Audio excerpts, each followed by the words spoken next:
اس کے خلاف اگر آواز اٹھاتے، آپ کوئی کاروائی کرتے، تو یہ مٹھی بھر مسلمان بھی جو ہیں وہ ختم ہو جاتے.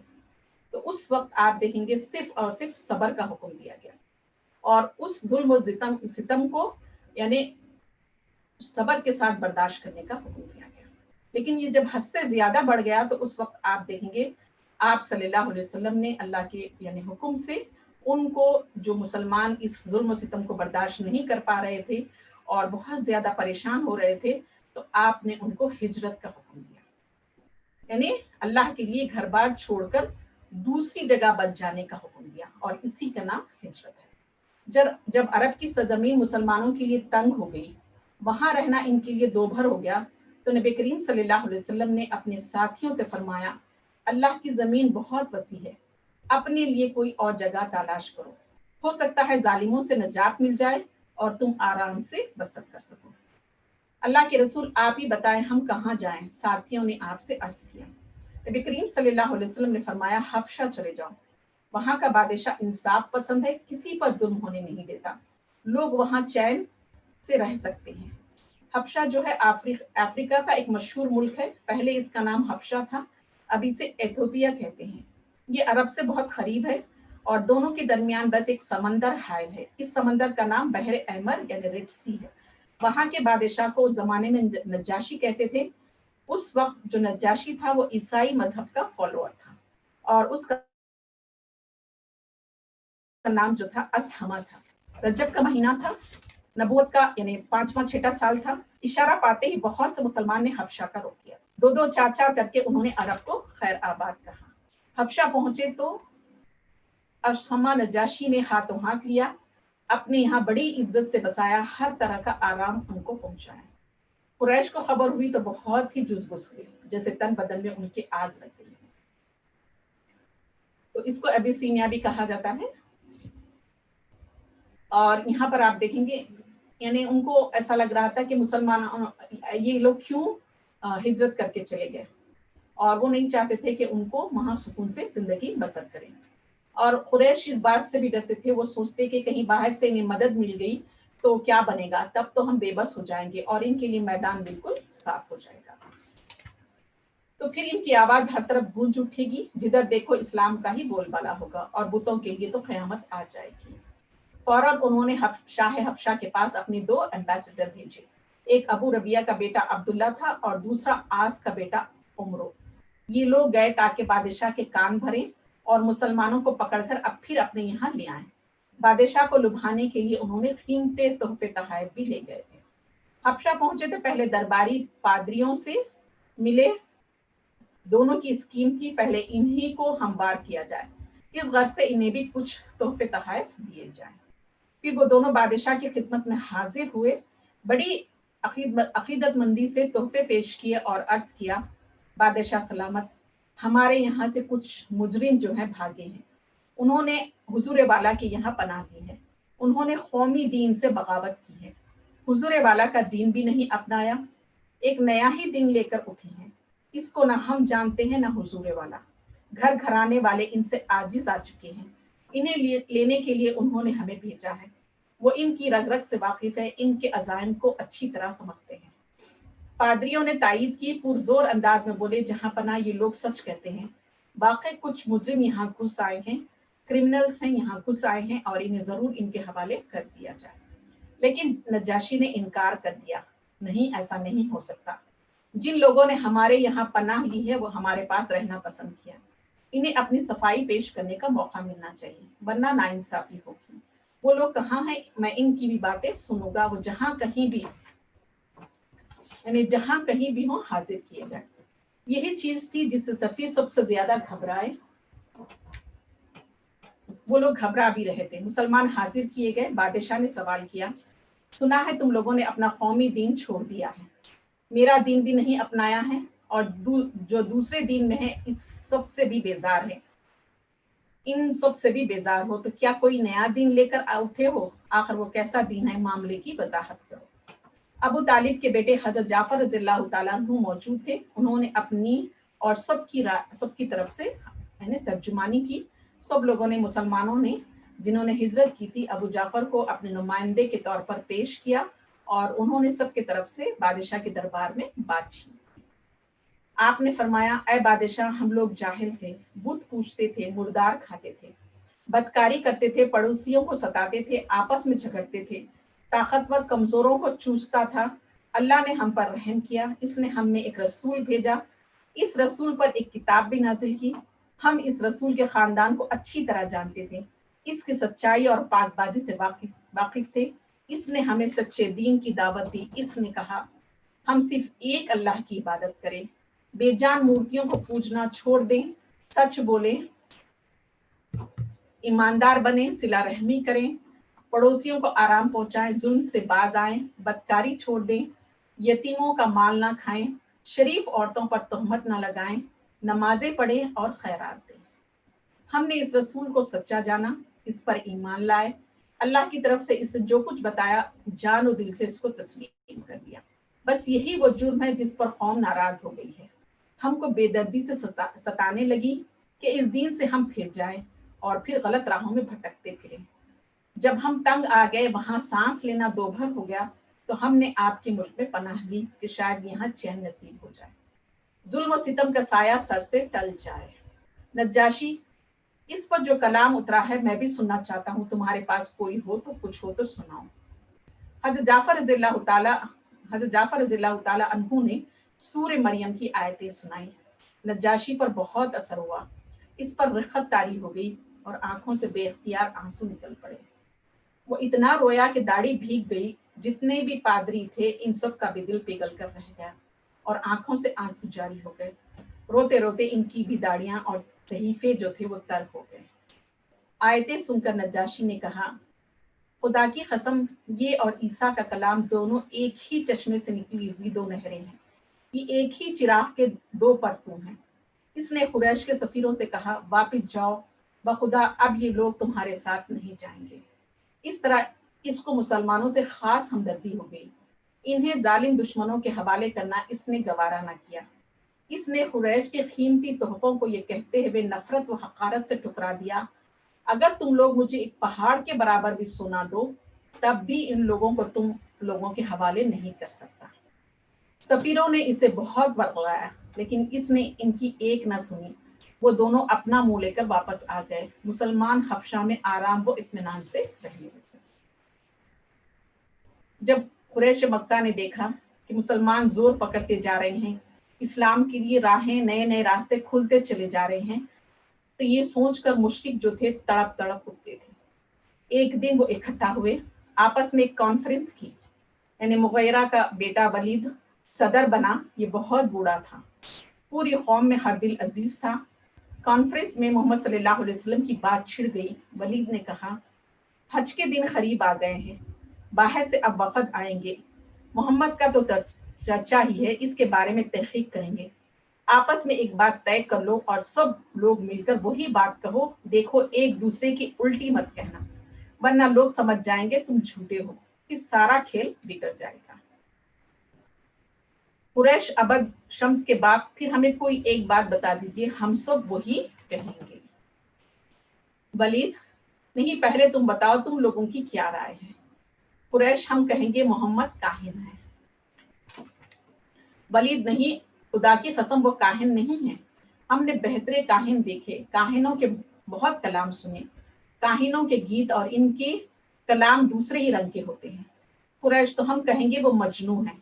ولید، نہیں، وہ مجنوں نہیں ہے، ہم نے جنونوں کو خوب دیکھا پہچانا ہے، اس کے اندر ایک علامت بھی نہیں، مجنونوں کی سی کوئی کیفیت نہیں۔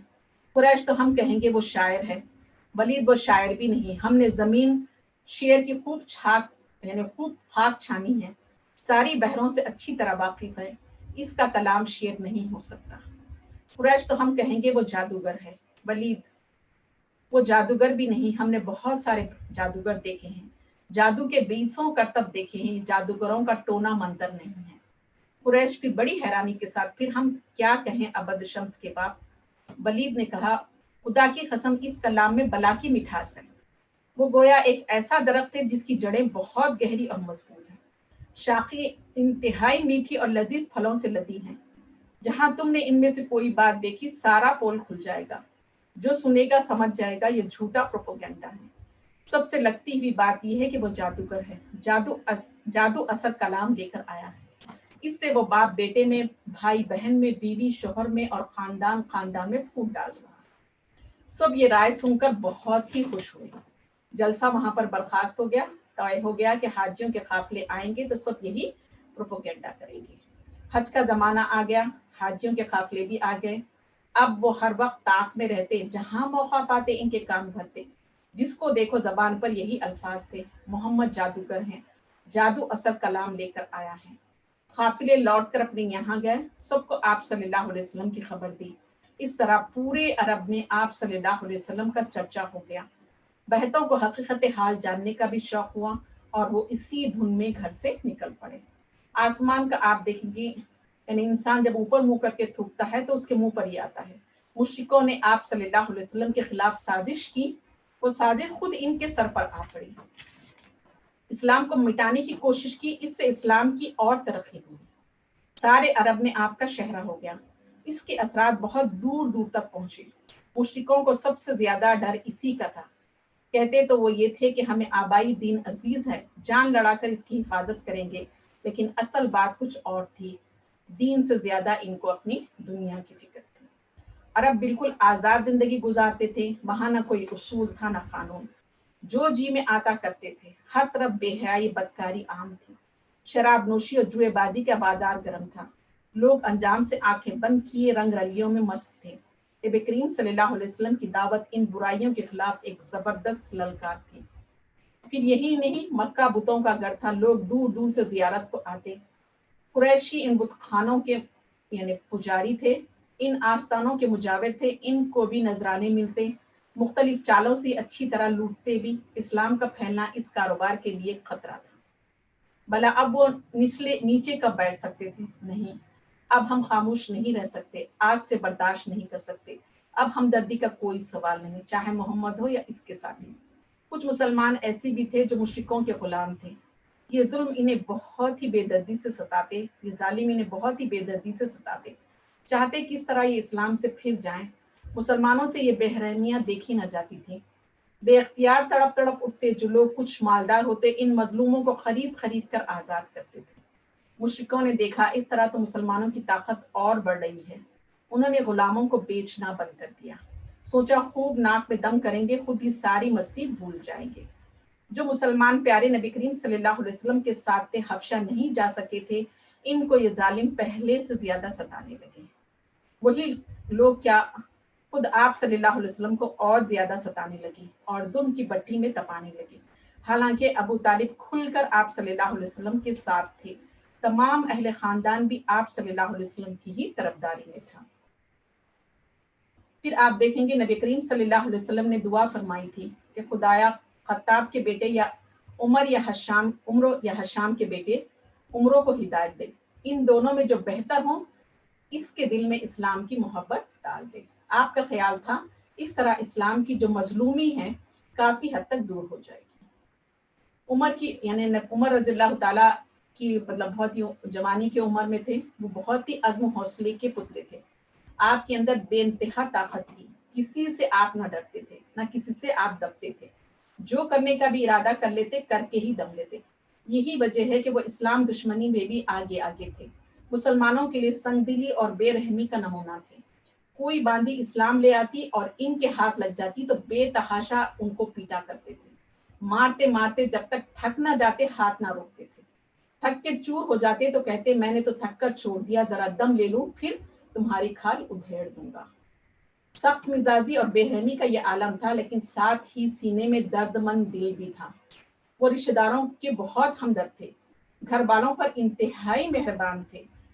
ان کو خبر ہوئی بہت سے مسلمان حبشہ ہجرت کر کے گئے تو دل کو سخت چوٹ لگی، اور جب یہ سنا کہ نجاشی نے مسلمانوں کو پناہ دے دی ہے، مکے سے گئے ہوئے دونوں سفیر ناکام لوٹ آئے تو وہ سر پیٹ کے رہ گئے۔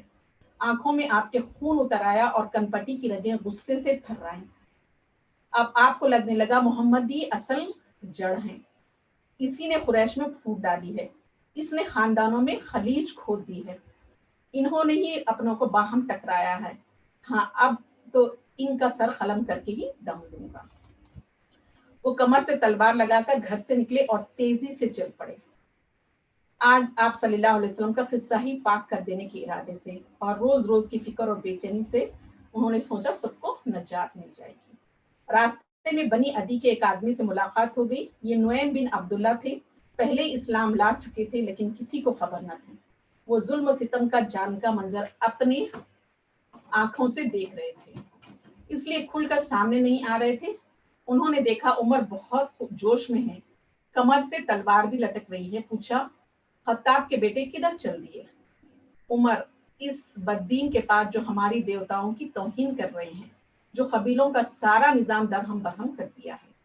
نعیم عمر کا غصہ جانتے تھے، سوچا کہیں سچ مچ آپ صلی اللہ علیہ وسلم کی جان خطرے میں نہ پڑ جائے، کسی طرح عمر کا رخ بدلا جائے۔ فوراً ایک تدبیر آپ کے ذہن میں آئی اور بولے، عمر کس دھوکے میں ہو؟ محمد صلی اللہ علیہ وسلم کو قتل کرو گے تو ابد مناف تمہیں جیتا جی چھوڑ دیں گے کیا؟ اور ذرا پہلے گھر کی تو خبر لے لو۔ عمر رضی اللہ تعالیٰ عنہ نے کہا، کیا کہا؟ میرے گھر میں کون؟ نعیم بولے، بہن اور بہن بھائی دونوں مسلمان ہو گئے ہیں، نبی کریم صلی اللہ علیہ وسلم کا دین قبول کر لیا ہے، پہلے ان سے تو نپٹ لو۔ عمر رضی اللہ تعالیٰ عنہ ہکا بکا رہ گئے، جیسے سارے بدن میں آگ لگ گئی۔ بہن اور بہن بھائی اسلام لا چکے تھے، اس لیے جینے مرنے کا فیصلہ کر چکے تھے، مگر عمر بے خبر تھے کیونکہ انہوں نے اب تک چھپایا تھا۔ عمر فوراً بہن کی طرف پلٹے، سینہ سلگ رہا تھا اور غصے سے رگیں پھول آئی تھی۔ وہاں پہنچے تو اندر سے کچھ پڑھنے کی آواز آئی، وہ بے تحاشا دروازہ پیٹنے لگے۔ گھر کے لوگ گھبرا گئے، انہوں نے پوچھا کون ہے؟ جواب ملا، میں ہوں عمر، جلدی سے دروازہ کھولو۔ عمر سننا تھا کہ لوگ چونک اٹھے، خوف سے بدحواس ہو گئے، ادھر ادھر چھپنے لگے۔ عمر رضی اللہ تعالیٰ کی بہن کا نام فاطمہ تھا اور بہن بھائی کا سعید۔ یہ دونوں خباب رضی اللہ تعالیٰ عنہ سے قرآن پڑھتے تھے۔ خباب رضی اللہ تعالیٰ کو خود نبی کریم صلی اللہ علیہ وسلم نے اپوائنٹ کیا تھا، جو آیتیں نازل ہوتی یہ پڑھ کر سناتے اور وہ دونوں یاد کر لیتے۔ اس وقت خباب رضی اللہ تعالیٰ عنہ جو ہے سورہ طٰ پڑھ رہے تھے۔ عمر رضی اللہ تعالیٰ عنہ کی آواز سنتے ہی اندر چھپ گئے۔ جس صحیفے سے وہ پڑھ رہے تھے فاطمہ نے اپنے پیچھے چھپا لیا۔ شوہر ہمت کر کے آگے بڑھے اور جا کر دروازہ کھول دیا۔ عمر رضی اللہ تعالیٰ عنہ ایک غضبناک شیر کی طرح اندر آئے، عقابی نگاہوں سے چاروں طرف دیکھنے لگے۔ ابھی جو آواز کانوں میں پڑی وہ کہاں سے آئی؟ لیکن بہن اور بہن بھائی کے علاوہ سامنے کوئی نہ تھا۔ کڑک کر پوچھنے لگے، کڑک کر پوچھا، ابھی آواز کہاں سے آ رہی تھی اور وہ کیسی آواز تھی؟ خوف سے تو برا حال تھا ہی، سچ سچ بتانے کی ہمت نہ ہوئی۔ جھٹ بولے، یہاں تو کچھ بھی نہیں، کوئی بھی نہیں۔ عمر زور سے گرجے، چھپاؤ نہیں، کیا سمجھتے ہو تمہارے اسلام سے میں بے خبر ہوں؟ یہ کہہ کر وہ بہن بھائی کی طرف بڑھے، بے تحاشا انہیں پیٹنے لگے۔ فاطمہ آپ کی جو بہن تھی ان سے دیکھا نہ گیا، بڑھ کر شوہر کو بچانے لگی۔ اب عمر رضی اللہ تعالیٰ عنہ نے بہن کو بھی مارنا شروع کر دیا، اتنا مارا کہ آپ کا سر پھٹ گیا۔ آپ کو جتنا ہی پیٹو اوپر اٹھتی ہے۔ عمر رضی اللہ تعالیٰ کی مار سے جوش عقیقت کی آگ بھڑک اٹھی۔ فاطمہ اور ان کے شوہر بول اٹھے، ہاں ہم اسلام لے آئے ہیں، اسلام پر جینے اور مرنے کا فیصلہ کر چکے ہیں، اب دنیا کی کوئی طاقت ہمیں ہٹا نہیں سکتی۔ ہاں اب ہم مسلم ہیں، اسلام کی لذت سے سرشار ہیں، اس کے لیے سب کچھ جھیلنے کے لیے تیار ہے، تمہارا جو جی میں آیا وہ کر لو۔ یہ آواز بے انتہا عزم و سود میں ڈوبی ہوئی آواز، دل کی گہرائیوں سے نکلی ہوئی آواز براہ راست عمر رضی اللہ تعالیٰ عنہ کے دل سے ٹکرائی۔ اب عمر آگ سے پانی تھے، پتھر سے موم بن گئے تھے۔ بے رحم ہاتھ چلتے چلتے رک گئے، بہن کے سر سے خون کے فوارے جاری تھے۔ عمر رضی اللہ تعالیٰ کا دل یہ دردناک منظر دیکھ کر پسیج گیا، فوراً شرم سے سر جھک گیا۔ ایک نظر اس صحیفے پر پڑی جس سے خباب رضی اللہ تعالیٰ عنہ پڑھ رہے تھے۔ اچھا یہی تم دونوں پڑھ رہے تھے، ذرا دینا میں بھی دیکھوں۔ عمر رضی اللہ تعالیٰ کے لہجے میں اب نرمی آ چکی تھی۔ بہن ڈرنے لگی اور کہا کہ تمہارے ہاتھ لگ گیا تو مجھے پھر نہیں ملے گا۔ عمر رضی اللہ تعالیٰ نے فرمایا، اطمینان رکھو، قسم کھا کر کہتا ہوں ضرور واپس کر دوں گا۔ پھر آپ دیکھے جب عمر نے صحیفے کو ہاتھ میں لیا، غور سے دیکھا، پڑھتے ہی دل کانپ اٹھا، ان کی عظمت و جلال کے احساس سے لرز اٹھے، بے اختیار زبان سے نکلا، کتنا اعلیٰ اور پاکیزہ کلام ہے یہ۔ خباب قریب ہی چھپے ہوئے تھے، سارا ماجرا دیکھ رہے تھے، فوراً سامنے آ گئے، بڑی مسرت اور اطمینان کے لہجے میں کہا، عمر رسول خدا نے دعا فرمائی تھی، خدایا ہشام کے بیٹے یہ ابو الحکم یا خطاب کے بیٹے عمر سے اسلام کی مدد فرما۔ عمر اللہ کی قسم میں سمجھتا ہوں اللہ نے تمہارے لیے دعا سن لی ہے۔ عمر اب اللہ سے جڑ جاؤ، اب اس کے در کو نہ چھوڑو۔ عمر رضی اللہ تعالیٰ عنہ نے فرمایا اچھا خباب بتاؤ محمد صلی اللہ علیہ وسلم کہاں ہیں؟ میں جاتا ہوں، اب میں مسلمان ہو جاؤں گا، اب مجھے روشنی مل گئی ہے، سچائی مجھ پر واضح ہو گئی، اب تک میں بڑی بھول میں تھا، آج میرا دل مطمئن ہو گیا، واقعی محمد صلی اللہ علیہ وسلم نبی ہیں، وہ جو کلام لے کر آئے ہیں وہ سچ ہے اور اللہ کا کلام ہے۔ خوشی سے خباب رضی اللہ تعالیٰ عنہ کا دل کھل اٹھا، بولے آپ کوہ صفا پر ارقم کے گھر میں ہیں۔ آپ دیکھیں یعنی آپ کی بہن کے لیے زندگی کا بہت ہی پرمسرت لمحہ تھا کہ حضرت عمر جو ہے وہ اسلام لانے کے لیے تیار ہو گئے تھے۔ کہاں تو عمر مشرک تھے تو نبی کریم صلی اللہ علیہ وسلم کے خون کے پیاسے تھے، اور کہاں اب آپ دیکھیں گے ایک جانثار غلام تھے اور نبی کریم صلی اللہ علیہ وسلم کے ساتھی بننے کے لیے تیار تھے۔ جب عمر ارقم کے گھر پہنچے تو دروازہ بند تھا، کنڈی کھٹکھٹائی تو بلال کی آواز آئی، کون ہے؟ جواب ملا خطاب کا بیٹا عمر۔ اس وقت نبی کریم صلی اللہ علیہ وسلم اپنے کچھ ساتھیوں میں تھے، حمزہ، ابوبکر، بلال اور علی بھی موجود تھے۔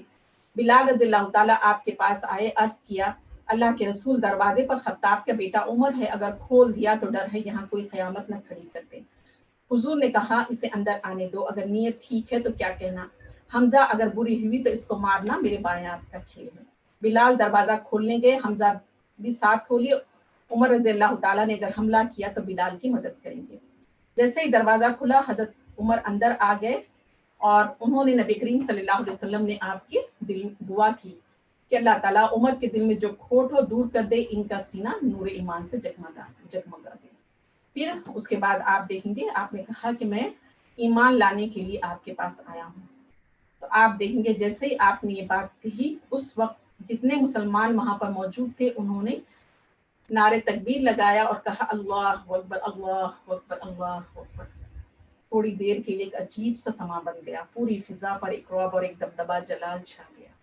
یہ ایک فقرہ تھا جو بے اختیار زبانوں سے نکل پڑا، یہ بتا رہا تھا ان کو کتنی زیادہ خوشی ہوئی، روح کو کتنا سکون اور دل کو کتنا سرور ہے، کیونکہ آج حضرت عمر رضی اللہ تعالیٰ عنہ مسلمان تھے، آج عمر ان کے ساتھ تھے، عمر مسلمان ہوئے تو آپ نے نبی کریم صلی اللہ علیہ وسلم نے اللہ کا شکر ادا کیا، ان کے سینے پر دست مبارک پھیرا اور دعا کی اللہ عمر کو ہدایت دے، اللہ عمر کو ثابت قدم رکھ۔ اب آپ دیکھیں حضرت عمر بھی مسلمانوں کے ساتھ بیٹھ گئے اور باتیں کرنے لگے۔ پھر آپ نے فرمایا اللہ کے رسول کیا ہم پر حق نہیں ہے چاہے مرے چاہے جئیں؟ کیوں نہیں؟ اللہ اس کی ذات کی قسم میری جان ہے، تم حق پر ہو، مرنے اور جینے سے کیا ہوتا ہے؟ عرض کیا پھر چھپنا کیسا اے اللہ کے رسول؟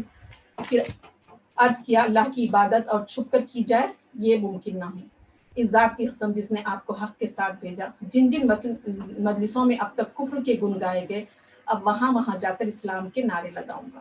آپ نے ساتھیوں کی 2 صفیں بنائی، ایک امیر حضرت عمر تھے اور دوسرے حضرت حمزہ۔ بہادر جوانوں کی دونوں صفیں کعبے کی طرف پلٹی، وہاں پہنچ کر نماز ادا کی۔ پھر اس کے ساتھ ساتھ آپ لوگوں نے یعنی لا الہ الا اللہ محمد رسول اللہ زور سے پڑھا۔ آج آپ دیکھیں اسلام کی تابانی کا یعنی اسلام کی ترقی کا عروج کا پہلا دن تھا۔ آج پہلی بار اسلام پوری شان و شوکت سے کعبۃ اللہ میں نمودار ہوا تھا۔ اس دن قریش کو جتنا رنج و ملال ہوا کبھی نہ ہوا تھا۔ مسلمانوں کو جتنی خوشی تھی اس سے کہیں زیادہ خوشی حضرت عمر کو تھی کہ آج دنیا کی سب سے بڑی دولت انہیں حاصل ہو گئی۔ حضرت عمر نے گھوم گھوم کر اس رات اپنے اسلام کا اعلان کیا اور لوگوں کو بھی اسلام لانے کی دعوت دی۔ آج تک جو دلیری اور بے باکی اسلام سے روکنے میں صرف ہو رہی تھی، آج وہی دلیری وہ بے باکی اس کی تبلیغ میں نمایاں تھی۔ ابو جہل یعنی ان کا ماموں تھا، اس کے یہاں بھی گئے، ہاں وہی ابو جہل جو اسلام کے نام ہی سے جلتا تھا، جو آپ صلی اللہ علیہ وسلم کے لیے ہر آن یعنی غصے میں رہتا تھا۔ وہ باہر آیا، آپ نے اس کے گھر پہ گیا، کھٹکھٹایا تو وہ باہر آیا، بہت ہی پیار و محبت سے ملا، کہا خوش آمدید بھانجے، کہو کیسے آئے؟ بس یہ بتانے آیا ہوں کہ اب میں مسلمان ہو گیا ہوں، میں اللہ واحد پر ایمان لے آیا، نبی کریم صلی اللہ علیہ وسلم کو نبی مان لیا اور ان کی باتوں کو تسلیم کر لیا۔ عمر رضی اللہ تعالیٰ نے اس کی آنکھوں میں آنکھیں ڈال کر اپنے ایمان کا اعلان کر دیا۔ ابو جہل کے ذہن و دماغ پر جیسے بجلی گر گئی، اس نے زور زور سے دروازہ پیٹا اور کڑک کر بولا خدا تجھے غارت کرے، تیرے دین کا جنازہ اٹھے، تو اس وقت کیسی منحوس خبر لے کر آیا؟ اب قریش عمر پر پل پڑے، ان کو ستانے اور تنگ کرنے لگے۔ عمر بھی تلوار سے ان کا مقابلہ کرتے رہے، کافروں میں ہوتے ہوئے بھی ڈر نام کو نہ تھا، بار شیر کی طرح گرجتے بے باکی سے کہا